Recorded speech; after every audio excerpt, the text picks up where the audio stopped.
Sérgio Cortella, muito obrigada por essa grande oportunidade, por contribuir conosco nesse momento, e é um prazer enorme tê-lo aqui. Que bom. Você sabe, quando você disse que eu sou o maior filósofo, Machado de Assis tinha uma ideia muito marcante.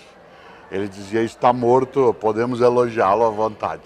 Não é o caso do senhor. Não, você sabe que uma das coisas mais gostosas é o fato de que esse tipo de afago às vezes acontece.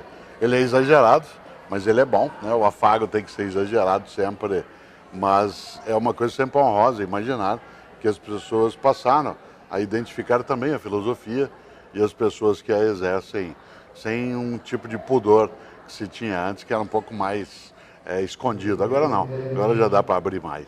Professor, e como é que o senhor vê a filosofia nos dias de hoje? Já que o senhor tocou nesse assunto, vamos começar por aí. Olha, a filosofia, tal como ela tem a sua origem, né, ela tem mais de 2.500 anos na história no mundo ocidental, em outros lugares também, né, com esse nome.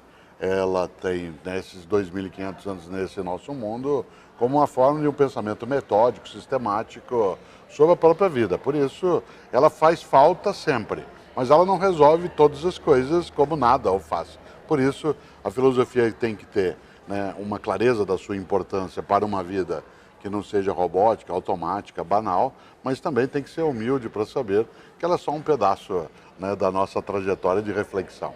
E hoje nós estamos vendo, né, um grande aumento na procura do autoconhecimento. Como é que o senhor vê a filosofia ajudando em todo esse processo? Às vezes me perguntam se eu, porque sou professor de filosofia, sou escritor, né, se eu escrevo, por exemplo, livro de autoajuda. Eu digo sempre, claro, né, afinal de contas, o grande pensador da história, que dá origem até ao impulso filosófico, é Sócrates, e o lema socrático era: conhece-te a ti mesmo. Conhece-te a ti mesmo é autoajuda e é autoconhecimento. E alguns dizem assim: mas e isso com a literatura de hoje? Eu digo: bom, o que mudou na história não foi o conceito de filosofia, o que mudou foi o conceito de autoajuda.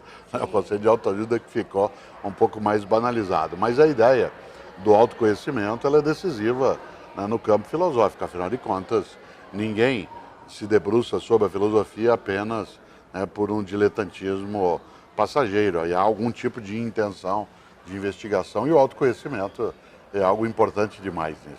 Que bom. E falando agora um pouquinho de educação, pós-graduado, mestrado em educação, foi também secretário, né, do município de São Paulo, da educação. Como é que o senhor vê hoje o desafio da educação inclusiva? A educação inclusiva, ela é uma urgência, nós não podemos deixá-la de lado, ela é difícil, porque ela coloca para nós a necessidade de nós não sermos uma sociedade que segrega. Nós não podemos trazer, por exemplo, para dentro da escola pública, especialmente, né, as pessoas que têm algum tipo de embaraço de visão, de audição, de locomoção, né, de raciocínio. Não podemos deixá-la fora, mas também não podemos trazê-la de modo atropelado para dentro da nossa estrutura. É preciso que haja presença em meio às outras crianças e jovens, mas com apoio também daquelas instituições que durante décadas se dedicam a esse belo trabalho de cuidado de pessoas que têm algum tipo de dificuldade. Por isso, a inclusão, ela é uma questão ética importante, ela não é um tema pedagógico, ela o será mais adiante, mas agora ela é uma questão ética, isto é, nós não abandonarmos, né, as pessoas que têm o direito, porque pessoas são, e sendo diferentes, não são desiguais. Professor, como é que a filosofia entrou na sua história? Eu, quando tinha mais ou menos uns 6, 7 anos de idade, nascido em Londrina, que sou, na minha TV, né, hoje eu até às vezes conto isso nas minhas reflexões, não havia televisão na minha cidade. E eu tive hepatite com 6 anos de idade, e na época era preciso ficar em estado absoluto, né, de repouso, não podia nem ter visita, nem nada, não havendo TV. A única coisa que eu podia fazer aos 6 anos de idade, que eu não podia receber visitas, nem nada, nem ficar me distraindo, era a leitura.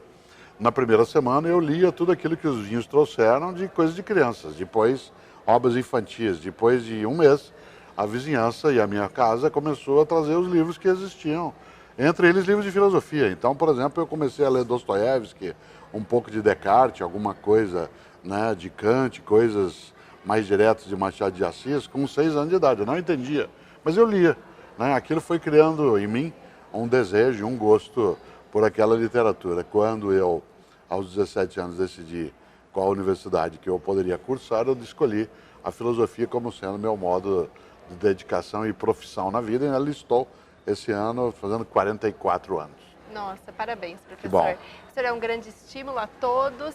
Se o senhor pudesse resumir a filosofia em algumas palavras para finalizarmos essa entrevista, como é que o senhor A filosofia ela é uma definiria? indagação sobre o sentido, sobre o porquê, não sobre os comos, né? A ciência lida com os comos, a filosofia, que é um saber especulativo, ela trata dos porquês. Portanto, a filosofia não é prática no sentido de resolução. Ela é uma meditação, uma indagação, um questionamento sobre o porquê fazemos, porquê somos, porquê agimos nessa direção.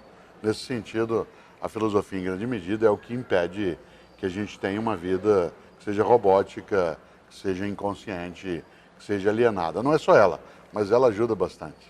Muito obrigada, professor, por sua Obrigado. grande contribuição. Grato.